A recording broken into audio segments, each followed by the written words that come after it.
Hello again, folks. Skullgrim140. Welcome back to another Transformers review. I know it's been quite a little while since I did one. In fact, it's been about 2 weeks since I did the Seaspray review. But I thought I might as well just take some time to get back into doing what I was originally intending, which was reviewing the things that I bought from Auto Assembly this year. Because it seems like I got sidetracked by doing the Q&A video, which I did a little while ago, which at some point I will record the answers. And if I can get a few more questions as well, that'd be pretty good. But yeah, I thought I'm taking this time to get back into doing what I was doing a little while ago. So yeah, back for another Transformers review, and we are looking at today, as the title above will tell you, one of the things that I bought from Auto this year. And this is, of course, of a character that is small, brave, always ready for a fight, impatient, a bit of a prick, but other than that, though, he is an interesting character to have around and a tough character to have around in a fight. It's interesting to see how this character sees other people and how his jerky, paranoid attitude always manages to get the better of him. But then again, that's the character that he is. So yeah, today we're going to be taking a look at, as the title above will say, Generations Cliffjumper, the Asian Exclusive Cliffjumper, by the way. And I really like this figure a lot because it's a different change from what Cliffjumper has always been, which is, of course, a Bumblebee recoloring. I know that this is a toy based off of another toy, but it's got one change that helps make it different from any of the other Cliffjumper toys that have been around. But we'll get onto this later on. So, Cliffjumper, for those of you who don't know the character well enough, Cliffjumper is one of the more... It's a popular character among thousands and thousands and thousands that have existed throughout Transformers. But Cliffjumper's role in Transformers is that he's a small, brave, as his bio indicates, he compensates for his small size by being the first to rush into any dangerous situation, hence the name Cliffjumper, like jumping off a cliff, and desiring to beat up Deceptor creeps, quote-unquote, and traitors as well, or anybody that he sees as a traitor. And he's always ready for a fight, he's small, he's brave. The shoot first, ask questions later sort of character that everyone can identify in any story whatsoever. And his weapon, of course, is the glass gas gun, which fires a gas which turns metal as brittle as glass and shatters like glass as well. So it's an interesting weapon for this character to have. His role in the series, I won't go through too much of it because we'll be here all day because there's a lot that this character has done. But among the well-known things that have helped make this character what he is, Cliffjumper first shows up in the cartoon in More Than Meets the Eye Part 1, where you first see him alongside Hound, order Optimus Prime to scout the area and find the Decepticons, or scout the location of the Decepticons, and they do, but they're ordered as well not to engage the threat. But Cliffjumper, being a hothead, takes this opportunity by trying to shoot Megatron, revealing the existence of the Decepticons. And because of this, Hound gets knocked off of the road by Laserbeak, and something that Cliffjumper regrets because of his impulsive ways. In the series, he is voiced by Casey Kasem, who, if you don't know who Casey Kasem is, shame on you. But Casey Kasem, for many different reasons, and a lot of the main reasons why everyone else knows him as well, he is best known for playing the voice of Shaggy on Scooby-Doo. And other than that, he is a radio DJ. But of course, he left the series because after Transformers the movie and seriously came along, he left the series due to objection to the portrayal of Arab characters as stereotypical villains like Abdul Fakadi. So he left the series because of that, and the character was written out of the show and Teletran 1 as well, because he was that character that Casey Kasem voice as well. As the series progressed as well, Cliffjumper's bravery was shown to a great extent in the episode Changing Gears, whereas Cliffjumper's rash actions helped the Autobots get past the Decepticon force field and stop the Solar Needle device from destroying the sun. And later on in the episode Traitor, which was a Cliffjumper Mirage-themed episode, Cliffjumper came a little bit suspicious of the character Mirage and saw him as a traitor, whereas the Insecticons were taking control of Mirage, and Mirage acted like a traitor just so the Insecticons could use him under his control. And after that, Cliffjumper apologized to Mirage, and they became friends again, of course. And around the end of the second series, you saw him partner up with Jazz a lot of the time in the episode Starscream's Brigade, and in the same in Transformers the movie, where you saw Cliffjumper and Jazz stationed on Moonbase 1 and trying to unsuccessfully escape from the base. thanks to the attack of Unicron, and they were consumed by Unicron, but then saved by Daniel Witwicky. So that's as well on the show. In the comics, again, the same character, in the being the same impulsive character that he is, but Cliffjumper works alongside Windcharger and Gears on the Dinobot on one of the stories, and you see him actually using his glass gas gun against unfortunate Decepticons as well. And he returns in total to fight alongside hundreds of Autobots and Decepticons against the underbase empowered Starscream. And including in the Dreamwave comics as well, he had a huge role in his own stories as well, like in the original More Than Meets the Eye series, in the Prime Director series as well. And he was among the Autobots who followed Optimus Prime on a mission on board the Ark, when it crashed on 94, of course. And a lot of different stories took place during that as well. And Cliffjumper traveled to Cybertron with Optimus Prime, and the number of Autobots when arrested by Ultra Magnus as well. So really, that's Cliffjumper's whole role as a character as well. And also, don't forget, in the IDW series as well, he had his own spotlights, where the character was trapped on another world. So there you go. But yeah, Cliffjumper's role in the series is as what I've just said he is. He's a small, headstrong, brave character, always ready for a fight, and a brave little character at that. But he has his own faults and he has his own flaws. But then again, there are a lot of different positive things about this character that make him very well known for being what he is. So, that's really all I can say about Cliffjumper's bio. If you want to know the rest, like I said, go look on TF Wiki if you want to know more about him, because his role in Transformers is much more larger than what I've just told you. That's just the basic of what he's done. But, yeah, Cliffjumper in the series is what he is. So, yes, now let's talk a little bit about the toy. I like this toy because it's a different thing from what it already is. And okay, here is Cliffjumper's toy. And this, of course, is no different from what it already is. Generations Cliffjumper is a retool and a minor redeco of the Prime first edition Cliffjumper, having replacing his red plastic paint with a much more darker metallic shade, which makes it look quite nice, and lighter blue translucent plastic in the windows as well, which is quite a nice touch.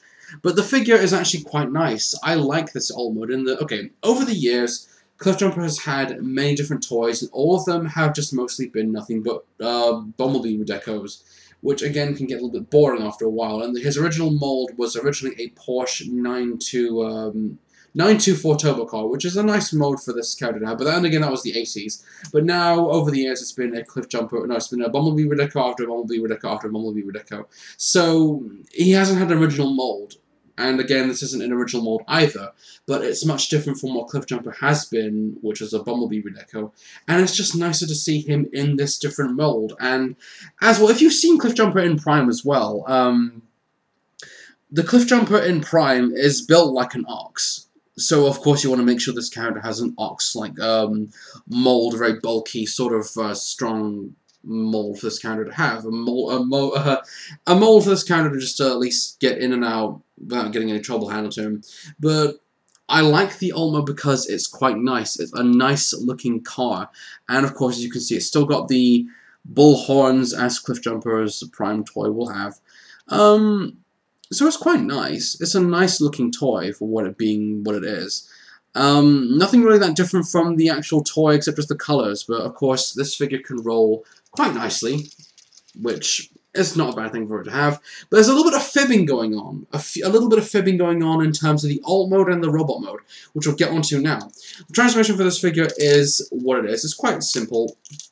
If you've seen the transformation for this figure in the Prime Cliffjumper as well, you already know how this is going to come across. But the transformation is as it is. First of all, just move a few things out of the way, and just move a few pieces, and it's quite nice panel work added to this figure to help make it different.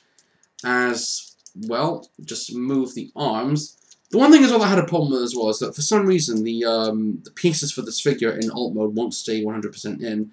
But then again, I wouldn't expect it to, and plus you want to make sure that you can transfer this toy back and forth. But then again, you want to make sure that this figure can stay in the right alt mode that it's in, than constantly fly out all over the place. But really, that's all I can say. So, yeah, after just moving the pieces around, talk amongst yourselves if you want, the transformation is quite simple, nothing really that complicated, thankfully. So if you have this toy, if you have the Prime Cliffjumper as well, you already know what to expect. But anyway, with that being said, with all the pieces moved and the limbs moved and everything else just moved to the right place that they are in, here is Generations Cliffjumper in his robot mode. Let me just finally just get this in the right place. There we go. Right, here is Cliffjumper in his alt mode. Now, I said, sorry, not alt mode, robot mode. Now, I said that there's some fibbing going on, and there is. And let's look at the head sculpt first of all. The head sculpt is a nice, I don't know if you can see it or not, it's a nice looking head. And it's every bit as true and loyal to the Cliffjumper head that he had in G1. It's a very G1 accurate head sculpt. A nice face design, like piping is quite nice, but then again there's a little bit of fibbing going on. In the original Cliffjumper head, the Prime Cliffjumper head, had a very horn look to it because, of course, this has a very bull-like aesthetic to the car design, and it's built like an ox, but of course the head hasn't got the horns that this has. So originally, this is where the head should be, but that's not the case though, because bit of fibbing going on, but it's creative fibbing and I think it actually works quite nicely. But then again, I do have some problems with the head, though, and the head looks too small. It doesn't look like it's placed properly enough. But that problem can be fixed in that if you buy the alternate head for Cliffjumper, either the classic Cliffjumper, which is the Bumblebee redeco, or you take the War for Cybertron Cliffjumper, which of course if you take the head from that and put it onto this, it looks much better. But I still think this head's fine for what it is, so really, it can't be helped. But what can I really say about the head? It's fine for what it is. But the rest of the toy is fine in that it looks quite cool. It's built like an ox, he's built like an ox transformer, and it just looks quite a bulky, well-established little toy, and it is what it is. And, of course, on the hands you can see that he has his triple barrel blasters, the triple barrel guns like in Prime, so it's spoiling a little bit of that. I will say, even though this is taking another different toy, even though this is another redeco, it's not an original toy, I think it works. And it's a different change from what Cliffjumper has been, which I've said 1,000 times. But, but it looks nice altogether. Articulation aside, ball joints all over the place. The arms can rotate 460. The legs are on ball joints. The knees can bend quite nicely. The elbows can bend quite nicely. Swivel joints work quite well. And if you're not happy with the guns, you can also have him with his hands. So even though this character doesn't have any handheld weapons, you can actually have him with one of the guns to make sure that he has actually got a little bit of a badass look to him, to make him look like he's about ready to bust into a fight and just ready to kick a lot of ass. But there you go. What can I say about this figure that hasn't already been said? This is a nice toy. If you want to get it, I would recommend it, because Cliffjumper really deserves this sort of treatment, in that if you're tired of seeing the same Bumblebee redecos that you've seen over and over again, this is a different change from that, and it actually works. This is one of those toys that actually works quite nicely. The robot mode looks nice, the alt mode looks nice as well, and it just looks fantastic. And you can't go wrong with this figure. It looks quite cool. And one thing as well is that I said as well that this figure is built like an ox, or bull, whatever, it's a different cow. The feet as well have the sort of cow-ox hooves, which again look quite nice. So the feet as well are quite movable, and they're on ball joints as well. But the figure is quite nice. It's a nice looking toy. It actually works so well. But really, what can I say about Cliffjumper that hasn't been said? He's a strong, brave, always ready for a fight kind of character, ready to jump in and kick anybody's ass regarding who it is. He's the shoot first, ask questions later, and sort of character. And he just looks kind of cool. And the toy is a nice little update for this character to have. It looks quite nice. I like it a lot. And it just works all together. So really, what can I say about this figure? It hasn't been said. It's quite a nice touch. It's a different change from having Cliffjumper be what I just said. And it just looks... it's different. Okay, so it's not original, it's not an original mold, but I think it works all the same. So anyway, this has been Generations Asian Exclusive Cliffjumper, and I am Skullman Monfro. Thanks for watching, everybody. See you all soon. Take care.